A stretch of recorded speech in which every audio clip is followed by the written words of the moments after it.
Hello, everybody. It's Dave Neal. Welcome to another episode of the Rush Hour podcast on this December 30th, 2024. It's Monday morning, and we've got all of your entertainment and cultural news here in one place.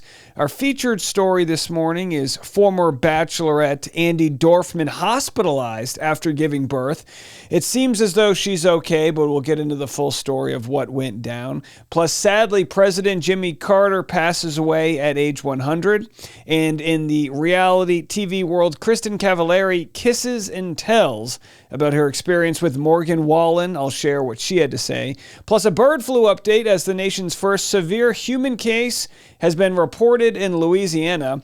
From bird flu to billionaires, that's right, after Friday night's record-setting billion-dollar jackpot, somebody in California is that much richer. I'll have that story and so much more. It's all coming up next on The Rush. I'll have the Bachelorette Andi story coming up next, but first we have a wild update to the Blake Lively lawsuit against Justin Baldoni. Well, he's got a countersuit that's coming in the new year, just days away, against Blake Lively. It's supposed to shock everyone. Now, again, this is what they're going to say, right? His side is going to say, no, she cherry-picked the information. I got to tell you, if you read the 80-page lawsuit that we read live on our YouTube channel, it's going to be very hard for him to get any public sentiment here. But his lawyer declares he's got a very clear side of the story that's going to prepare for the reverse lawsuit, a counter lawsuit against her, and he's represented by Brian Friedman, one of the best lawyers out there, currently representing the Menendez brothers and Rachel Leviss, and he's represented Cassie Randolph from Bachelor, so this guy doesn't mess around. Well, Lively PR rep calls out the false allegations of planted HR stories. So this is what's going down. After she accused him through a sexual harassment lawsuit of basically astroturfing, creating fake stories about her, smear campaigns online, all because she filed HR complaints against him. Well, now he's saying, actually, it's the opposite. She planted stories about me. It's going to be hard to believe his side of the story, but hey, we like to be fair. We like to check out the evidence. Here's a few key points from the new article that's, I guess, claiming he's got his side coming out. He says Lively's PR team, led by company boss Leslie Sloan, was responsible for smears against Baldoni, not the other way around, as it claimed in her legal filing. WhatsApp messages from Baldoni's team have been presented out of context in a way that alters their meaning. Lively's own publicist planted stories painting Baldoni in a bad light with news organizations. Lively's legal move is designed to rebuild her public image after she received bad press during the promotional campaign for the film. Now, before you start saying, Dave, what side are you on? I got to tell you what, there's no denying so far that these HR complaints were valid. So it looks like she had valid complaints against him. Everything after that, I don't care who planted stories about who. Was he that big of a creep on the set that she had to get all these HR complaints and shut the show down and all these contingency plans? That's what I want to hear about. Now, we know the publicists are going to plant stories about each other. We know that goes down. But if the stories are based on factual information, that being he's a creep, then, I don't see a problem with that. That's just good old-fashioned PR.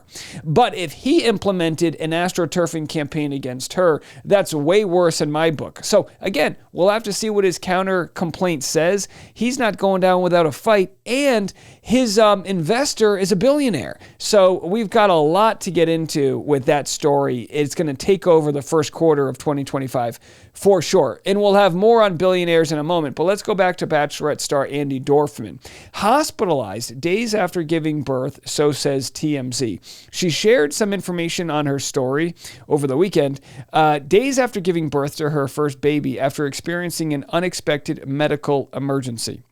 Andi, the former Bachelorette star, posted on her Instagram story on Saturday saying a week after giving birth to her first child with Blaine Hart, she began experiencing a ton of pain, which later led to doctors diagnosing her with a large and small hematoma, essentially blood that pools up someplace inside your body. So good for her for having that intuition to go get that checked out. I mean, it's scary, It's like, gosh, obviously we've talked a lot about, I've got a 7-month-old, and you just, the female body it's a miracle, the baby making process, and a lot can go wrong. And, to live in a world now where you're able to get that health care. Again, we'll have more on healthcare in the latter part of this episode, because not everybody listens to that hunch and goes to the doctor when they need to. Some people, fearing that they don't have the right health insurance, would let something slide, would not listen to their intuition, and God knows what can happen in that case. But luckily for Andi Dorfman over here, they said she underwent a quick and safe procedure to handle the issue. And she wrote, "Lessons learned. No matter how clueless you are about motherhood, you still know your body best." Listen to it. "Recovery is tough and every one is different, but your instincts are valid and probably right. Trust that your doctors do truly care about your health and well-being, and don't be afraid to reach out to them." So good public service announcement by Andi Dorfman there. We're glad she came out of that without any major problems, and looking forward to share more happy news from that front. All right, well, speaking of happy news, here's the first news story to come out of the Californian who won $1 billion over the weekend. Have a listen to this. One person in California is waking up a billionaire this morning. Last night's Mega Millions drawing was worth an estimated $1.2 billion. Did you buy your ticket? Yes. I did, and I didn't win. Okay, well, a single winning ticket was sold somewhere in the Golden State. If the winner takes the lump sum, they'll get somewhere in the neighborhood of $548 million. The winning numbers were 3, 7, 37, 49, 55, and that mega ball was 6. We'll start to see big jackpots like this, even more in 2025, when Mega Millions tickets increase from $2 to $5. Oh my gosh, that's a big leap from $2 to $5. If they're already giving away $1 billion jackpots. Apparently they only had like 3 or 4 winners in 2024. If no one wins, the pot gets bigger, and it goes on and on. This is the world we live in. People that don't have health insurance, and we're all doing lotteries trying to become billionaires. Can we just take care of everybody? Is there a happy medium in there? Well, I guess not, because speaking of health, tough story here. We have a bird flu update. A person in Louisiana has contracted the nation's first severe bird flu case. It appears as though it has mutated. That's the whole thing they're always worried about. Is it going to mutate? Is it going to go from bird to human? Listen, don't go near any dead birds. Don't go near, birds. Birds are not, don't pet birds out there. If you don't know a bird, don't talk to it. Don't look at birds in the eyes. If you're at a beach listening to my podcast right now, don't make eye contact with seagulls. None of them are safe. Here's that story. A person in Louisiana has contracted the nation's first severe case of bird flu after the virus mutated inside their body, allowing it to more easily infect their upper respiratory system. Dr. Celine Gounder is with us to explain. Dr. Gounder, when you hear the words bird flu, severe case, should we be worried? You should be concerned about how the U.S. is responding. However, at this point in time, the threat to the general public remains low. So this severe case of bird flu occurred in a man in Louisiana. He's over 65, has underlying medical conditions, was infected by a backyard flock of birds. The key thing here is also that there has been no human-to-human transmission, including in this case. All right, he was infected by a flock of birds. I need to know, was he trying to play with the birds? Did they attack him? Is it a case where the birds are kind of zombie-like? Are they rabid birds?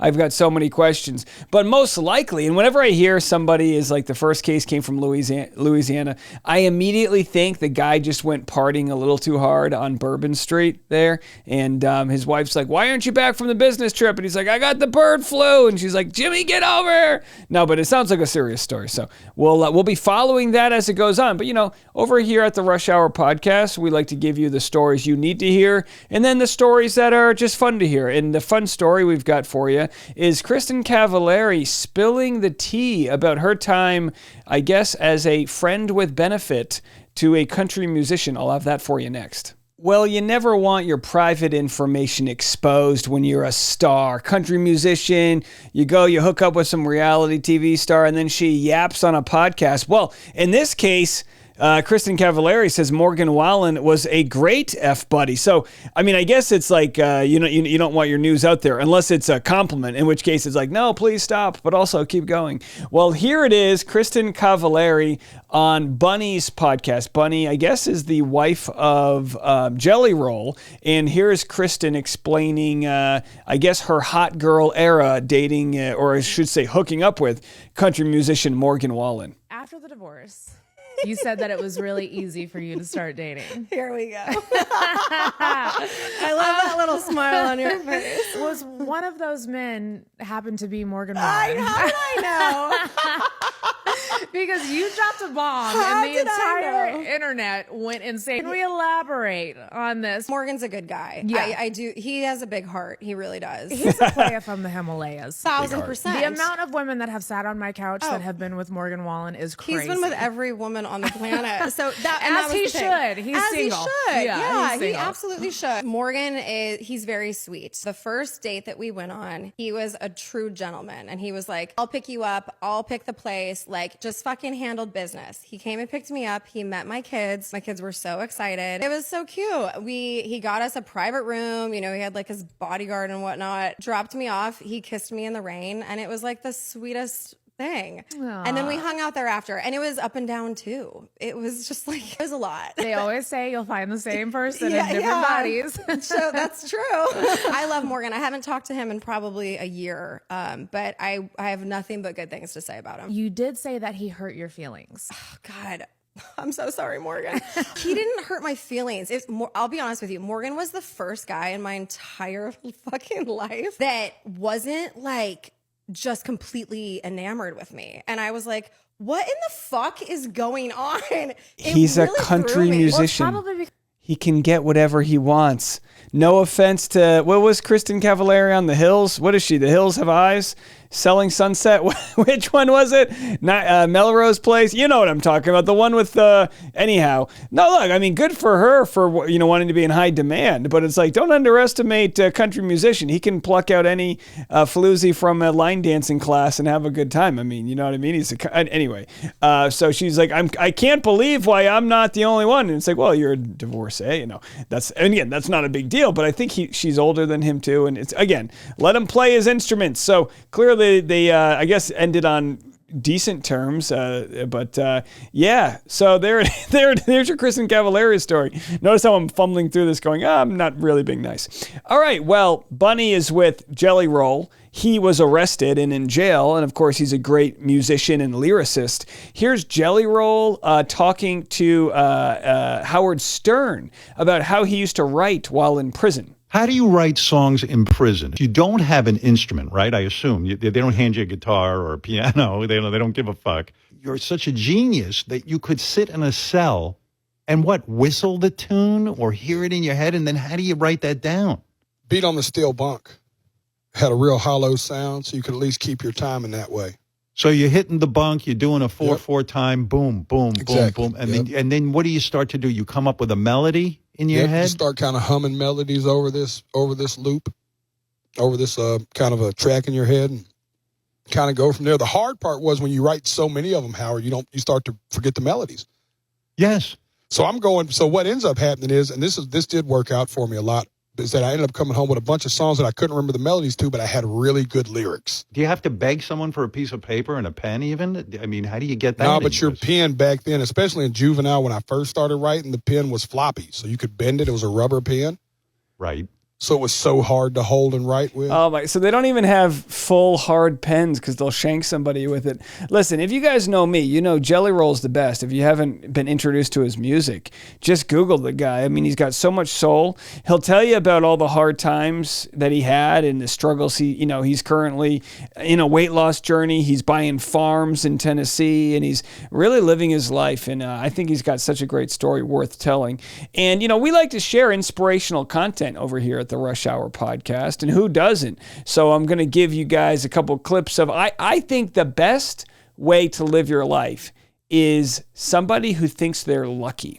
When you think you have luck in life, you almost find that luck, you know? They always say whether you've got great luck or no luck, you're going to be proven right. You know what I mean? Because it's all a perception on your day-to-day. So here we have a body language expert kind of unlocking what you can do to maximize your luck. Dr. Richard Wiseman did a study. He asked people to perceive their own luck. How lucky do you feel? Then he gave them a challenge. He gave them a newspaper. And he said, I want you to count the amount of images in this newspaper. They sat with the newspaper and they counted all the images, but there was a trick. There's always a trick in these studies. On the second page of the newspaper, in big print, it said, stop counting. There are 42 images in this newspaper. Almost all of the people who perceived themselves as lucky saw the ad, closed the paper, and gave it back. So there are 42 images. Almost none of the unlucky people did. The unlucky people missed the ad and kept counting, spent a lot of time, and made more mistakes. This means that if you think of yourself as lucky, you literally see more opportunities. If you think of yourself as unlucky, you miss them. I mean, there it is. Like you only know the opportunities that you can see right in front of your face. And sometimes there's one literally hitting you up. It might not look exactly like what it is you want in life, but it might be the perfect thing. So make sure to keep your eyes, ears, and vibe open in 2025 to find that luck. And just know that, you know, every day is the chance to really be introduced to the right person or opportunity to make your dreams come true. Somebody who lived their dreams for 100 years is Jimmy Carter. He passed away over the weekend, and I'm going to play a clip of a news Lester Holt here kind of explaining what he meant as a one-term president. Because he, after being a one-term president, I think he's spent decades afterwards continuing to do good philanthropy. In his hometown of Plains, Georgia, Carter was 100 years old, the longest living president in American history. Our Lester Holt remembers his legacy. My name is Jimmy Carter, and I'm running for president. He went from being Jimmy Who to winning the White House itself, then struggled with crises overseas and a troubled economy at home. A one-term president whose time as ex-president was the longest. Thank you all. Among the most active in American history, becoming the first American president to celebrate his 100th birthday. So either way here, and they're going to have flags at half-mast during the inauguration of President Trump for his second term. But either way, you know, rest in peace there, former President Jimmy Carter. All right, I got a couple more stories that are going to be revolving around the healthcare CEO assassination that happened about a month ago. I've got a couple clips of people offering different opinions on why they kind of think there's that sort of public swell of support for changing the way things are done. But before we get to that, I covered the story a few weeks ago, actually. Discount chain Big Lots, which filed for bankruptcy, we were all upset. Turns out, hey, they're coming back. Big Lots has struck a deal to save hundreds of stores from closing. The bankrupt retailer has found a buyer after a planned sale earlier this month fell apart. This new sale that could also save thousands of jobs now needs to be approved by a bankruptcy judge. Big Lots operated more than 1,300 locations and employed more than 27,000 workers when it filed under Chapter 11 in September. All right, so congrats to anyone who works at Big Lots. All right, so we'll get to that Luigi story next. You know, political commentators are all over the map with how to handle what went down between, of course, the assassination of healthcare CEO Brian Thompson. The alleged killer is Luigi Mangione. Some are now saying that the conversation around him is being silenced on different platforms. My video about it on TikTok was removed. So it's a little kind of dodgy out there, with regard to having these conversations. But Jimmy Dore, comedian and provocateur, is no stranger to having difficult conversations. He explains here in this clip why so many Americans are refusing to condemn Luigi. Like, people say, yeah, we know it's wrong, murder's wrong, but this situation needs to be talked about. Here's what he had to say. When people cheer for Luigi Mangione, you think at some point they would go, hey, maybe there's a problem in the country. Not that, look, idiots. Oh, they're all just idiots and idiot. Maybe they go, hey, maybe because income inequality is higher than from the Gilded Age. It's actually, you have to go back to the time of pharaohs to find income inequality worse than it is today. And income inequality breaks societies. We're at a breaking point right now where people who work every day of their life can't get health care when they're sick. The people who run our railroads, which is the glue that holds capitalism together, can't even take a day off work when they get sick. They wanted to go on strike. Joe Biden crushed that strike. Their response isn't to go, maybe we should talk to them and figure out what's going on. Maybe we should figure out a way to give people health care without bankrupting them. None of that goes in their head. They just go, shut up. Shut up, plebe. You're a horrible, evil person. Yeah, I mean, so look, whether, the system's so bad that it's not necessarily a left-right issue, it's an up-down issue, which we've talked about. It's not just Joe Biden shutting down a potential union strike with the railroads, it's Donald Trump also being against the unions. He says, shut up and get back to work. And Elon Musk, of course, over the weekend is going viral because he's anti-union. He doesn't want to create these scenarios where it's boss versus employee, even though without the unions, there's no collective bargaining here. Well, here is a guy who also took matters into his own hands when he didn't get the health care approved for his dying spouse. Here's what he did. I lost my wife to cancer, and she was denied life-saving medical care. So the doctor tries to appeal the decision and gets denied multiple times.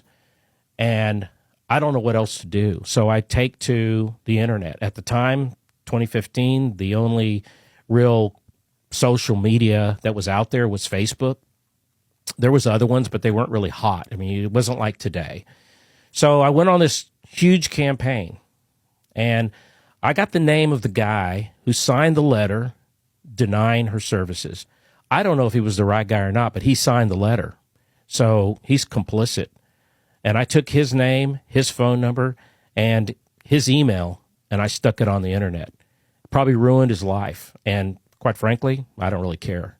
This is incredible stuff, right? And look, I'm getting DMs, not many, but I'm getting DMs from people saying, how can you support a murderer? And they're not listening. They might almost be actively not listening because we're doing a pretty good job, I think, explaining the situation, how dire people's lives are. If they don't see light at the end of the tunnel, despair can lead to the worst in all of us.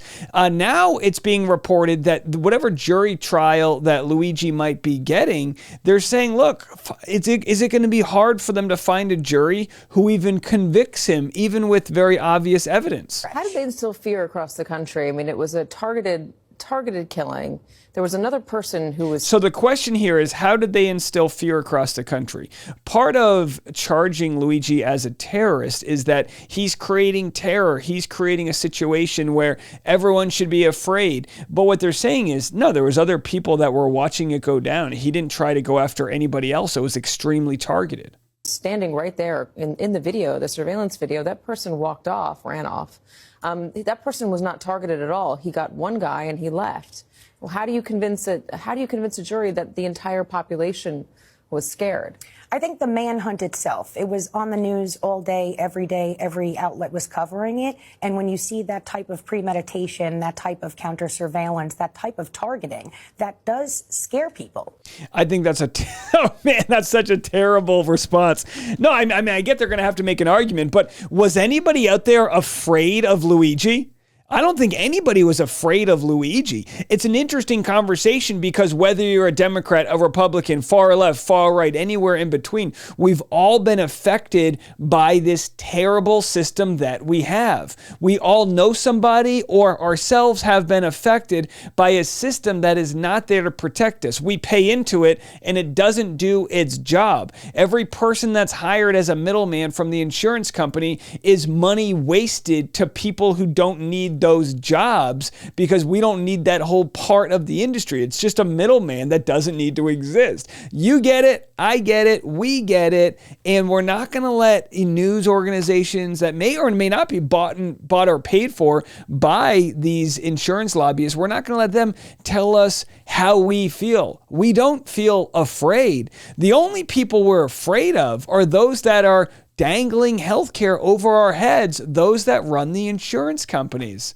Am I right or am I right on this one? Anyhow, folks, that's going to do it for us right now. We'll have more content coming to you today on YouTube. You can check out the patreon.com/Dave Neal. Well, I have got a private live stream coming your way at 11 a.m. Central Standard Time. Otherwise, I got a lot of content I didn't get to, so we'll catch you this afternoon. So much going on and only a couple days left in the year to wrap things up. So stick around. I'll be back with more. I'm Dave Neal. This was The Rush.